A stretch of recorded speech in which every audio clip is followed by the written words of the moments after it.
Hi guys and welcome to my new blog. সকালবেলা উঠতে উঠতে একটু দেরি হয়ে গেছিলো, তাই ভাবলাম একবারে ভাতই খেয়ে ফেলবো। সকাল থেকেই ওয়েদারটা খুব ঠান্ডা ঠান্ডা, তাই ভাবলাম যে আজকে জল ভাত খাবো। তারপর আমরা প্রিপারেশনও শুরু করে দিলাম।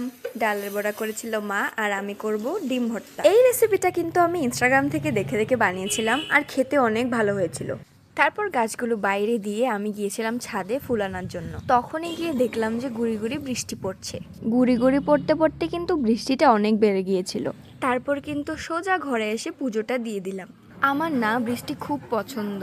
বৃষ্টি হলেই যে চারিদিকের ভেজা মাটির গন্ধটা, সেটা তো আরো ভাল লাগে। বিকেল থেকেই আমি পড়তে বসে গিয়েছিলাম, আমার কিন্তু সেমিস্টার এক্সাম স্টার্ট হয়ে গেছে। তারপর একটু বেরিয়েছিলাম অ্যাডমিট বের করতে হবে বলে। আসার সময় দেখছি যে মা আম কিনছে। সন্ধ্যাবেলা সবাই মিলে খাচ্ছিলাম সিঙ্গারা। তারপর আমি আবার পড়তে বসে গিয়েছিলাম, যেহেতু পরীক্ষা কাছাকাছি চলে এসেছে। আমি কিন্তু সেই লাস্ট মিনিট প্রিপারেশনের স্টুডেন্ট, যার পরীক্ষার আগের দিন পড়তে বসার কথা মনে পড়ে। আর রাতের ডিনার ছিল এই কর্ন চাটটা, যেটা খেতে খেতে আমি পড়ছি আর নিজের উপরে নিজে ফিদা হচ্ছি, কারণ খেতে অনেক ভালো হয়েছিল। আজকের ব্লগটা এখানেই শেষ করছি। দেখা হবে অন্য কোনো একটা ব্লগে। বাই।